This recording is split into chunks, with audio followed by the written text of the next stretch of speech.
Okay, so today we'll be learning rest of the topics. So I want to talk about generators. Then we'll look at classes, inheritance, and polymorphism. Okay, and other attributes, other properties of classes, and encapsulation, data abstraction, operator overloading, so etc. So whatever is necessary for us to do data science basically. So if you go on to learn Python, that alone would take 3 to 4 months because Python has too many concepts. But we'll be learning only the essential ones that are required for us to do a decent data science, write a decent data science code. Okay, all right. So generators. So since yesterday we were talking about functions, right? So we have been discussing functions, what enclosures are, how to use a variable to hide the nested function, right? So that is what we discussed in closure. And then in lambda function we discussed how a single keyword lambda can be used as an anonymous function, and in a very simple way you can simply execute the code in a very lesser number of words. And then we also looked at decorators on how to use one function and add extra functionality to the same function, and just by marking this as a decorator using this at symbol on top of the function, so you can add additional functionality. Okay, we also looked at simple function definitions, their variable scopes, mainly mainly the global keyword and non-local keyword. Okay, so these two things we saw, and simple function creation. Now continuing on the same trend, a slight variation of a function exists. Just give me one quick minute. I'm so sorry about it. Okay, so continuing on the same trend, we look at generators, and generators are also functions. Okay, so let's look at what a generator is. First of all, generator looks exactly like a function. Okay, let's just a simple generator. Okay, let me call a simple generator. Now here, if you notice something, yield, let's just say some value. Okay, I will pass a value. I'm yielding that value. So in a function, if you notice, you will have return. Okay, return statement, a return keyword you will have in a function. The difference between a generator and a normal function is, instead of return you will have a yield. So basically if you define a function and simply add yield, it will automatically become a generator. Okay, so generator function is exactly like a normal function. Okay, just that you will have yield keyword. Now what this yield keyword does is, instead of returning the complete iterable value, it returns only one value at a time, much like what we saw in a generator for x in range of. So we saw generator comprehensions, right? So when we discussed about list comprehensions in Python, we talked about dictionary comprehensions, we talked about list comprehensions. We also had set comprehensions along with generator comprehensions. So this generates some generator object, right? So here we assign it to var, and if I want to access the element of var, so I was able to pass just the next, and first I got 0, then I got 1, then I got 2. Okay, sorry, 2, and then I got 3. So that way I iterated over it until I reach the end of iteration, and that is when stop iteration was called. Exactly the same concept, but applies to functions rather than comprehensions. Okay, same concept, there is nothing much difference, but applicable for functions. So let me write a simple generator function, and then I will show you what it looks like. Okay, let me take this one. So let's just say I have a I have a simple generator. Here I will write yield 1, okay, yield 2, yield 3, okay, very simple function. But in order to call those 1, 2, 3 values, I'll have to write for value in simple generator. Okay, what happened? For value in simple generator, I'll have to type the value. What happened? So if you notice something, if I had to access the elements of a function, I had to assign it to a variable first. This is how I would have done for a normal function, and then using that var I would have accessed the function. Here I would have written 1 comma 2 comma 3, and I would have accessed those elements by writing here var 1 comma var 2 comma var 3. So that way I would have accessed it. But for a generator, you don't have to do that. Instead, when you yield a value, you can iterate it using a for loop. Okay. And there is another way to, this is one way. You can iterate over a for loop and get the values. Or another way to access is using the same exact next function. Okay, next method or function, both are same. So let me type just any function of x, okay, and here I will yield x, then I will type yield x plus 1, yield x plus 2. So I'm asking function, you have to give me three values. One is x, x plus 1, x plus 2. If I pass value as 3 here, so first you give me 3, then you give me 3 plus 1, then you give me 3 plus 2. That's what I'm saying here. Now I will assign the another way I'm talking about accessing this elements is by assigning it to a variable and passing a value. Okay, let's just say 5. Okay, now if I say var dot underscore underscore next underscore underscore, if I call this method and I get value as first value as 5, second value as 6, third value as 7, what happens at the fourth value? Stop iteration. So it stops the iteration. Is this clear? Same concept, only instead of comprehension we are applying it to a function. So is this clear, guys? Okay, let's look at one example wherein which we calculated wherein which we calculate Fibonacci numbers. Okay, you know Fibonacci numbers, right? Fibonacci numbers means they start at 0, 0 comma 1. Okay, they come in pairs. Okay, they start at 0 comma 1, then you add 0 and 1 to get the next element. You add 0 comma 1 as 0 plus 1. 0 plus 1 is 1. Again you add these previous two numbers, 1 plus 1, then you get 2, then you add 2 plus 1, then you get 3. Okay, then you add the 3 plus 2, then you get 5. Okay, so this way this continues, this trend continues. Fibonacci numbers means summation of previous two numbers starting from 0 comma 1. That's what Fibonacci numbers are. Let's look at how to calculate these Fibonacci numbers using generators. Okay, so if I type same let's just say limit, I will give limit is my nth number, or let me pass it as n. Okay, def is the definition of the function. N is the value to which nth value. So this value till what number do you want to calculate? I mean nth is not 8 here. N is rather 1, 0, 1, 2, 3, 4, 5, 6. How many numbers you want? That's what n is. Okay. So here n is uh, nth value of, not nth value, sorry, is number of numbers to be generated.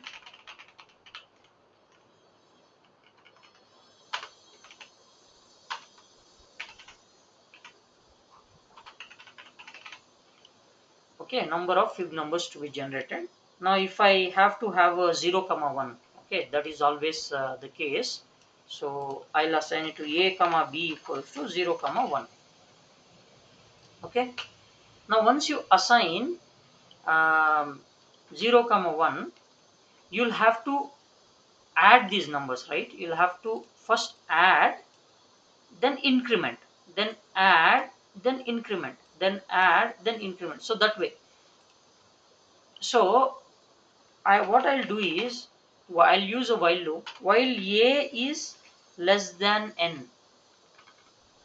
If a is less than n, okay, you just return the a.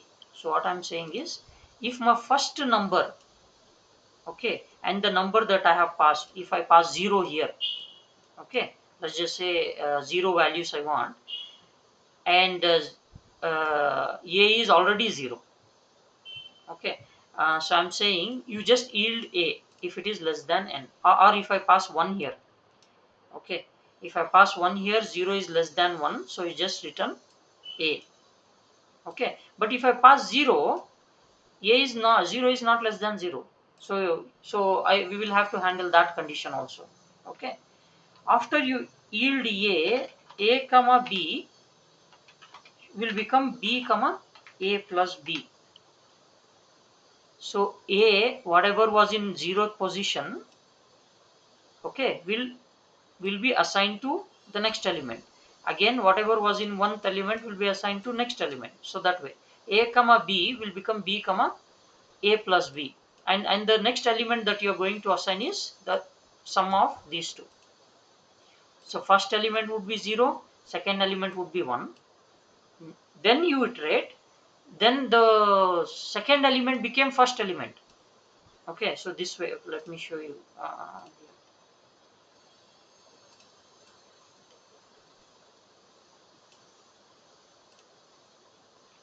So if you had 0 comma 1, 1 came this side. If this was my a, this was my b. 0, I started 0, okay, 0 comma 1, okay, then 1 came here, then what came here, sum of these two, 1 plus 1 came here, right? That's what I'm typing a, because b's value is now taken by a, now b value is taken by 1 plus 1, so this whole thing became b, okay. Next 2 came here, okay. When 2 came here, now I have to add 2 plus 1, okay. So that's how I got 3.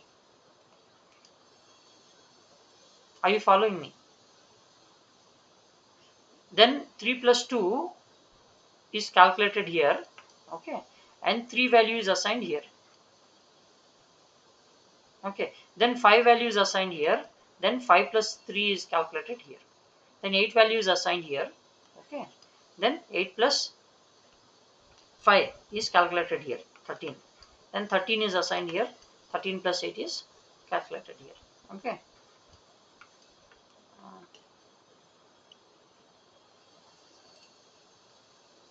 Okay, so that way values are being replaced. So I'm saying, okay, while a is less than n, whatever the value you have passed, just return me, yield me these values, and after you yield the value, you just adjust, okay. This is our Fibonacci function, and if I assign x is equal to Fibonacci of let's just say 5, okay, let's just say 10 numbers I want.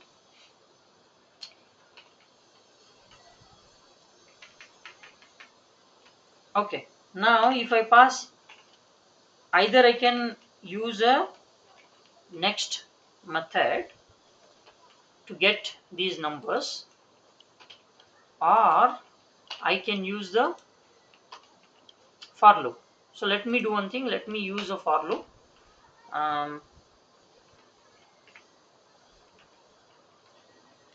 For I in fib of, what was that, 10, or even x, for I in x, okay, You just print I. What happened? So you can see, so the limit was 10. Okay, up until the sum became 10, it is able to return us the values. Let me pass some other value. Let me pass 20.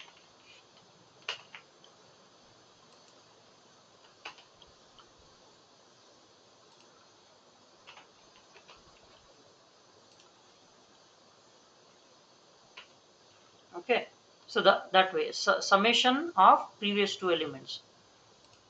So yield, the use of yield here is it will return only one element at a time. Okay, that way it is memory efficient. Now this function is memory efficient.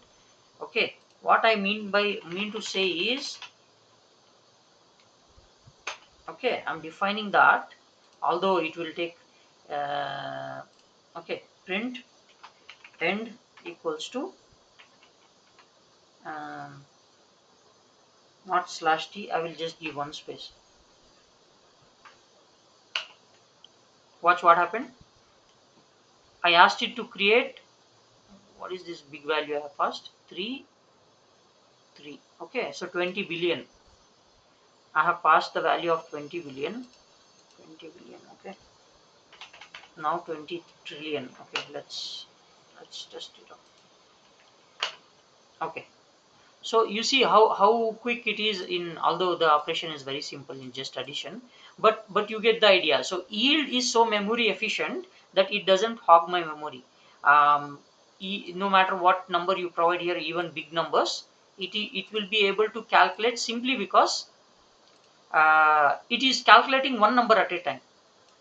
Because of this yield, it is yielding only one number. That is the use of generators.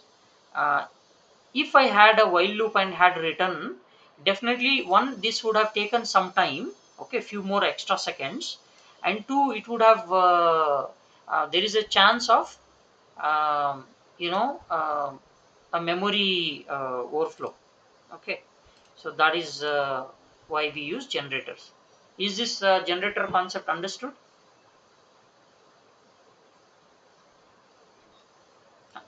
Okay, all right. Now this I wanted to show you. So we have something called modules. Anyway, I will teach you modules separately, but we have something called modules. We know how we have imported math previously, just to access pi and infinity. Very simple way. Same way we have something called dis. Okay, we call it disassembly module. Okay. Um, Now what this disk does is, you provide anything to it, any function, or basically functions, mainly functions. You provide a function to it. What it does is, it has a beautiful way of just splitting each of your function into assembly code to show you how it is working.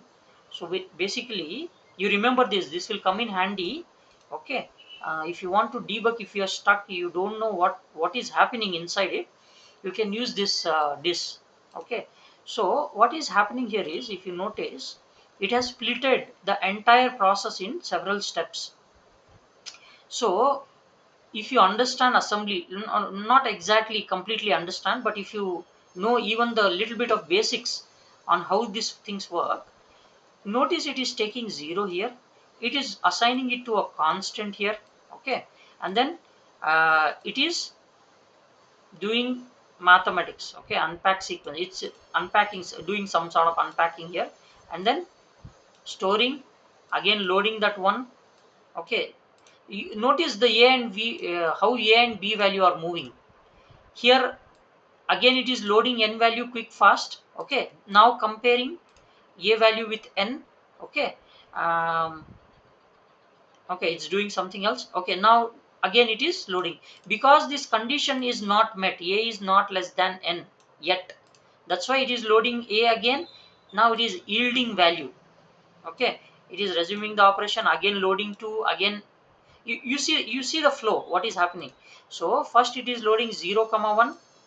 Okay, comparing overall, look at the overall picture, don't have to go step by step.